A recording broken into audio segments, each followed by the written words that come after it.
முத்தமிழறிஞர் கலைஞர் அவர்களின் நூற்றாண்டு விழா 100 தெருமுனை கூட்டம் திராவிட மாடல் அரசின் ஈராண்டு சாதனை விளக்க துண்டு பிரச்சுரம் வழங்கி கழக கொடியேற்றி 39வது தெருமுனை கூட்டம் பாளையங்கோட்டை 5வது வார்டு திம்மராஜபுரம் கலைஞர் திடலில் 5வது வட்ட செயலாளர் பத்மராஜ் தலைமையில் 5வது மாமன்ற உறுப்பினர் ஜெகநாதன் முன்னிலையில் நடைபெற்றது.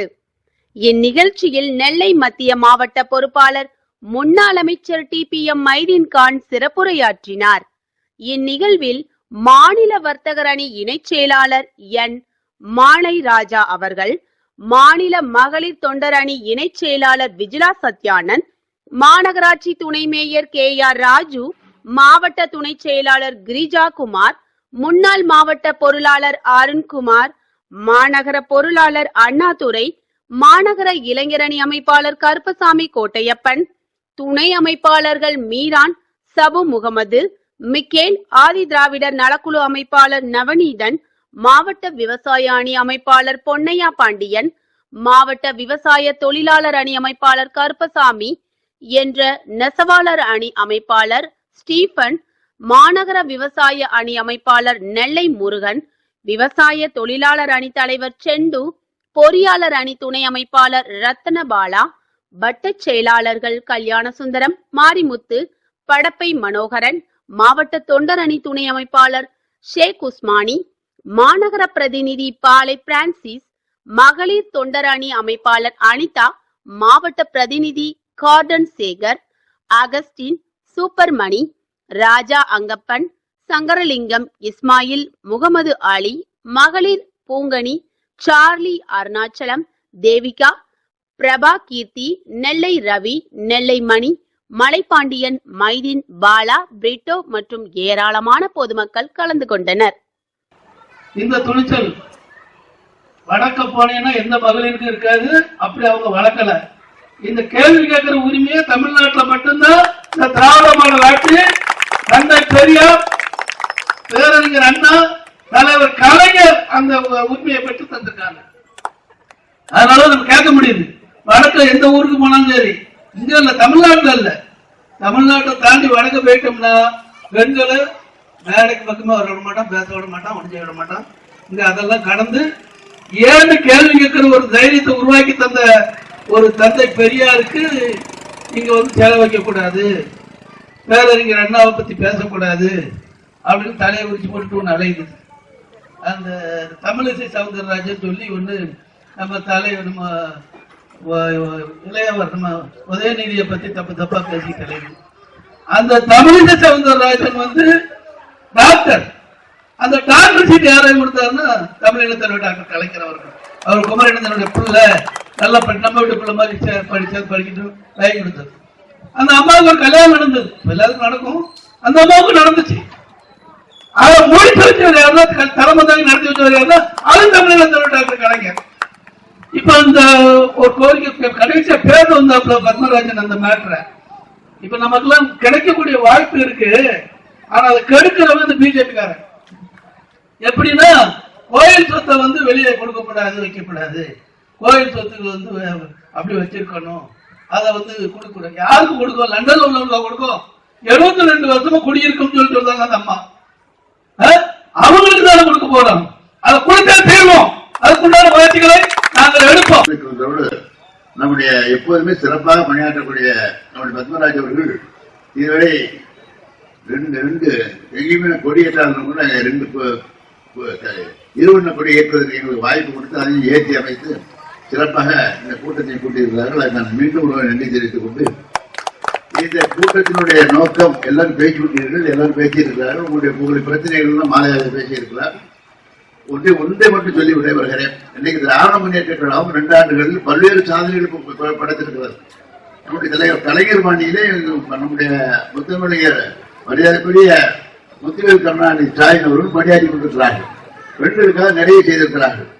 ஒரு சிலருக்கு கூட உரிமை தொகை கிடைக்க வேண்டாம், நீங்க மனு செய்தால் தகுதியில் கொடுக்கப்படும் என்று சொல்லியிருக்கிறார்கள். இப்படி எல்லாம் நன்மை செய்து கொண்டிருப்பதே திராவிட முன்னேற்ற ஆட்சி. ஆனால் இது குறை சொல்வதற்கே ஒரு கூட்டம் இருக்கிறது. அது அதிகமான பேர் இல்லை, முந்தைய பேர் தான். ஒன்று பாஜக, இன்னொன்று அதிமுக, இன்னொன்னு இந்த 2 பேருக்கும் அடிவருடியாக இருக்கிற சீமான் போன்றவர்கள். இது ஒரு சின்ன கதையை உதாரணமா சொல்லி நான் விடைபெறுகிறேன். நீங்க பெண்கள் நிறைய பேர் இருந்தீங்க, கிராமத்துல இருந்தும் நிறைய பேர் இருக்கீங்க, உங்களுக்கு பழக்க தெரிஞ்சிருக்குன்னு நினைக்கிறேன். கிராமங்கள்ல எல்லாம் அந்த காலத்துல ஒரு இறந்தாங்கன்னா அந்த அந்த இறந்தவருடைய உறவினர்கள் ஒப்பாரி வைத்து அழுவது பழக்கம். அதே மாதிரி அந்த கேள்வி கேட்டு துஷ்டி கேட்டு வருகிற பெண்களும் இவங்களும் வந்து ஒப்பாரி வைப்பார்கள். இது வந்து ஒரு பழக்க சம்பிரதாயம், நாட்டுடைய சம்பிரதாயம். அப்படி வரும்போது அந்த வீட்டுக்கு முன்னால ஒரு பந்தல் வந்துருக்கு. அது வந்து பாவச்சா கொடி இருக்கு இல்லையா, அந்த கொடியில் இருந்து வருது. அதை உள்ள பார்த்துட்டு வந்து யாரும் பேச முடியல. ஒப்பாரி வைக்கும் போதே இந்த பேச்சு இந்த 3 பேர் இருக்காங்க, பிஜேபி, அதிமுக, சீமா, இந்த 3 பேரும் ஞாபகம் வச்சுக்கிடுங்க. ஒருத்தருக்கு அழுதுக்கா வந்து வரும்போது அந்த அம்மா கிடைக்கிறது பந்தலையே பாவைக்கான்னு பண்ணாங்களாம். அந்த அம்மா கூட வந்த அம்மா கொஞ்சம் பெரிய வச்சு சொல்லிருக்கா, ஓலையிலே பாதுகாலாம். வீட்டுக்காரி இருக்கிற பிஜேபி நிறைய போட்டிருக்கேன்னு அவ எப்படி வைக்காத இந்த 3 பேர் அந்த நேரம் தான். அதனால அதிக நேரம் பேசல.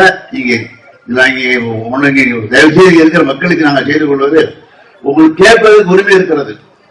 உங்களுக்கு என்னதான் செய்தாலும் கூட இப்ப இங்க கூட மாவட்ட உறுப்பினர் ஜெகநாதன் இருக்கிறார், என்ன செய்தாலும் குறை இருக்கத்தான் செய்யும். நானும் இந்த பகுதியில் 4 தடவை சட்டமன்ற உறுப்பினர் இருந்திருக்கிறேன். என்னதான் செய்தாலும் கூட ஏதாவது 1-2 குறை இருக்கத்தான் செய்யும். அது இல்லை என்று மறுக்கவில்லை. அத்தனை எங்களால் செய்து விட முடியாது. அதே போல ஒரு அரசு எடுத்துக்கிட்டு அப்படித்தான் இருக்கும். இன்னைக்கு சென்னையிலே மழை, அந்த மழையை சரி செய்து கொண்டிருக்கிறார்கள். நாங்கள் சொல்லவில்லை, மத்திய சர்க்காருடைய பிஜேபி சர்க்காருடைய அந்த குழுவிலே வந்தவர்களே மாநில அரசை பாராட்டி சென்றிருக்கிறார்கள். இதை விட வேறு என்ன வேண்டும் உங்களுக்கு? ஆகவே ஒரு உதவி செய்வதை முடிந்தால் கூட உதவி செய்ய வேண்டும். அது இல்லாவிட்டால் சும்மா இருக்க வேண்டும். 2015 இருந்த வெள்ளத்தில் திராவிட முன்னேற்ற கழகம் எதிர்கட்சியாக இருந்த நேரத்தில் அந்த வெள்ளத்திற்கு உதவி செய்த திராவிட முன்னேற்ற கழகம் என்பதை தெரிந்து கொண்டு இந்த நல்ல நேரத்தில் வாய்ப்பு கொடுத்த உங்களுக்கு நன்றி விடைபெறுகிறேன். நன்றி வணக்கம். நம்முடைய தங்க தலைவர் தளபதி, மாண்புமிகு முதல்வர் தளபதி அவர்களுடைய புதுவரவாகவும் இன்றைக்கு மாநில இளைஞர்களினுடைய செயலாளராகவும் மாண்புமிகு விளையாட்டுத்துறை அமைச்சராகவும் இருந்து இந்த சமுதாயத்திற்காக இன்றைக்கு பணியாற்றிக் கொண்டிருக்கின்ற அவருடைய 47வது பிறந்த நாள் விழாவையும் கொடியேற்றி மிக சிறப்பாக நடத்தி கொண்டிருக்கிறோம். இந்த 5வது வட்ட கழகத்தின் சார்பாக நீங்கள் எல்லாம் வந்து சிறப்பித்திருக்கிறீர்கள். இன்றைக்கு நிறைய சொல்ல வேண்டியதில்லை. சென்னையிலே வெள்ளம் வருகின்ற பொழுதெல்லாம் கலைஞர் தலைவர் அவர்கள் மிக சிறப்பாக செயல்பட்டார்கள். இன்றைக்கு நம்முடைய தமிழக முதல்வர் அவர்கள் மறுநாளே நான் சென்னையில் இருக்கும்போது பாத்தீங்கன்னா வெள்ளம் முட்டுக்கு வந்துட்டு ஒரு நாள் ஃபுல்லா மழை பெய்யுது. மறுநாள் காலையிலும் மழை பெய்யுது, நைட்டு ஃபுல்லா பெய்ஞ்சு பகலுக்குள்ள பெய்ஞ்சு மழை நைட்டு பெய்யுது. அப்புறம் மழை கால அளவுக்கு மவுண்ட் ரோட்லயும் அவ்வளவு தண்ணி முட்டுக்கு அளவுக்கு. அதையெல்லாம் ஒரே நாளில அவ்வளத்தையும் மத்த வச்சு அந்த அளவுக்கு சிஸ்டத்தை பண்ணி ட்ரெயின்லாம் மெட்ரோ ட்ரெயின்லாம் ஓடிக்கிட்டே இருந்தது. இவ்வளவு மழை பெஞ்ச பிறகும் மெட்ரோ ட்ரெயின் ஓடிச்சு. அதுக்கு பிறகு சில கேன்சல் ஒரு நாள் தான் கேன்சல் பண்ணாங்க, மற்றெல்லாம் ரெகுலர் பண்ணாங்க. இதுல கோயம்பேடுலாம் எல்லாம் பஸ் ஓடிச்சு. ஆனா மோடி அவர்கள் இந்த கொரோனா சமயத்துல பாத்தீங்கன்னா அவர் பண்ணாரு, ஒரு செகண்ட் நம்ம தமிழ்நாடு பூரா இந்தியா பூரா லைட் அனுப்போம், நீங்க எல்லாரும் டார்ச் லைட் அடிச்சுட்டு காமிச்சிருங்க. என்ன கூமுட்டத்தனம் இது? ஒரு நோய் போறதுக்கு லைட் அடிச்சாங்க காமிச்சா நோய் பெய்யுமா? இதெல்லாம் எவ்வளவு பெரிய மூடல. அந்த இதான் பெரியார்லாம் நம்மளுக்கு அறிவை ஊட்டுவதற்கு கல்வியறிவை போட்டினார்கள், பெரியார், அண்ணா, கலைஞர். அதை போல என்ன செய்தாங்கன்னா இந்த மருத்துவத்துக்கு கொரோனால ஏகப்பட்ட செவிலியர்கள் வேலை பார்த்தாங்க. அதுக்கு அவங்கள பாராட்டி அவங்களுக்கு ஒரு ப்ரமோஷன் கொடுக்கலாம் அல்லது ஒரு இன்கிரிமெண்ட் கொடுக்கலாம். கொரோனாவை தன் உயிரை பணைய வைத்து செயல்பட்டவங்க அவங்களுக்கு அதை செய்யலாம். அதை போய் ஹெலிகாப்டர்ல போய் பூவை தீவி நீங்க இது பண்ணுங்க அப்படின்னு சொல்லி இதை எதுக்கு சொல்லுதுன்னா, இதோட அமிதாப் பச்சன் என்ன செய்தாருன்னா வீட்டு மாடியில் நின்றுட்டு குடும்பத்தோட இதை தட்டுதாரு. இது என்ன கொரோனா போயிருமா? இதெல்லாம் என்ன மூட நம்பிக்கை? இன்னும் நாம் 2000 உலகத்திலே 2023ஆம் ஆண்டு இன்றைக்கு 2021ஆம் ஆண்டு நூற்றாண்டுக்கு நம்ம இருந்துகிட்டு இருக்கோம். அந்த பழமையை அவர்கள் இங்கே கொண்டு வருவதற்கு அவர்கள் முனைகிறார்கள். எதுக்குன்னா அடிமைத்தனம், ஜாதி, மதம், அந்த அடிமைத்தனத்தை வைக்க வேண்டும். எவனும் கல்வியறிவு பெறக்கூடாது, சமத்துவமாக இருக்கக்கூடாது, மனிதனுக்கு மனிதன் சமமாக இருந்துவிடக் கூடாது. அதிலே உயர்வு தாழ்வுகள், ஏற்றத்தாழ்வுகளை ஜாதி என்ற அடிப்படையிலே, மதம் என்ற அடிப்படையிலே அதை ஏற்படுத்த வேண்டும். அதிலே இந்துக்கள் முஸ்லிம்களுக்கு கடுமையாக ஒரு விரோதத்தை ஏற்படுத்தி அதிலே நாம் வாழ்ந்துவிட வேண்டும் என்ற எண்ணம்லாம் இருந்தது. எங்கேயாவது இன்னைக்கு பாராட்டீங்கன்னா பாராளுமன்றத்தில் போய் 2 பேர் அப்ப என்ன பாதுகாப்பு புல்வாமா அப்படித்தான் ராணுவத்துல யாருமே போக முடியாதுங்க. 50 பேர் செத்து போனாங்க குண்டை போட்டு, யாருமே நுழைய முடியாத இடத்துல. எதுக்கு சொல்றேன்னா இப்படி பாதுகாப்பை எல்லாம் சிதைத்திருக்கிற நம்மளுடைய நரேந்திர மோடி அவர்.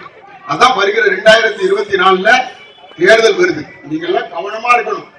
தலைவர் தளபதி அவர்கள் இன்றைக்கு கொரோனா சமயத்துல தன் உயிரையும் பணைய வைத்து ஆஸ்பத்திரியில டிரெஸ் போட்டு கொரோனா நோயாளியை போய் பார்த்தோம்.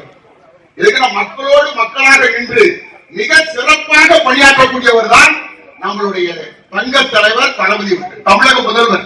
இதுக்கு ஒவ்வொருடைய உணர்வுகளையும், ஏழை மக்களுடைய, ஏழை தாய்மாருடைய உணர்வுகளையும், மகளிருடைய உணர்வுகளை புரிந்து அவர்களுக்காக செயல்படக்கூடிய ஒரு தலைவர் தான் தமிழகத்தினுடைய முதல்வர் கிடைத்திருக்கிறார். அதெல்லாம் நீங்க எண்ணி உங்களுக்கு செய்த காரியங்கள் தான் இன்றைக்கு சமுதாயத்துல எல்லாரும் நம்ம படிக்கிற இன்ஜினியர் டாக்டர்லாம் படிச்சிருக்கோம்னா அதுக்கு காரணம் நம்மளுடைய திராவிட முன்னேற்ற கழகம் தான். சிறுவயதிலிருந்து இங்க இருந்து ஒரு 50 ஆண்டு காலமாக நம்மளுடைய பிரச்சாரத்தில் இருக்கிறோம். அதனாலதான் திராவிட முன்னேற்ற கழகத்துடைய கவுன்சிலர் கூட செஞ்சுட்டு வராங்க. ஆகவே நம்மளுடைய திமுகவுக்கு நீங்க எல்லாம் வாக்களிக்கிறீர்கள். ஆகவே திராவிட முன்னேற்ற கழகம் இன்னும் இந்திய அளவில் வெளிவிடப் போகிறது. அதற்கு கூடிய காலம் 2024 வரப்போகிறது. அதற்கெல்லாம் நீங்கள் ஆதரவு தர வேண்டும். பாராளுமன்ற தேர்தலிலே நீங்கள் எல்லாம் கழகம் வளர்ச்சியடையவும், உங்களுடைய வளர்ச்சி அடையவும், உங்களுடைய பிள்ளைகளுடைய வளர்ச்சி அடையவும், இந்த நாடு வளர்ச்சி அடையவும், சமுதாயம் வளர்ச்சி அடையவும், சம உரிமை பெறவும், சமத்துவம் சமூகத்திலே சமத்துவம் பெறவும், ஏழை பணக்காரன் என்ற வித்தியாசம் இல்லாமல் அனைவரும் பொருளாதாரத்திலே உயரவும் நீங்கள் திராவிட முன்னேற்றத்துக்கு இந்தியா கூட்டணிக்கு அவர்கள் எந்த வேட்பாளரை தமிழகத்தினுடைய தலைமை அவர்கள் நிப்பாட்டுகிறார்களோ அவர்களுக்கு நீங்கள் வாக்களிக்க வேண்டும். உதயசூரியனுக்கு திராவிட முன்னேற்ற கழகத்திற்கும் மற்ற கூட்டணி கட்சியினுடைய கூட்டணி கட்சி கட்சியினம் மற்ற கூட்டணி கம்யூனிஸ்ட் கூட்டணி அவங்களுடைய இயக்கத்திற்கும் நீங்கள் வாக்களிக்க வேண்டும் என்று கேட்டு வாய்ப்புக்கு நன்றி விரைவடைகின்றேன்.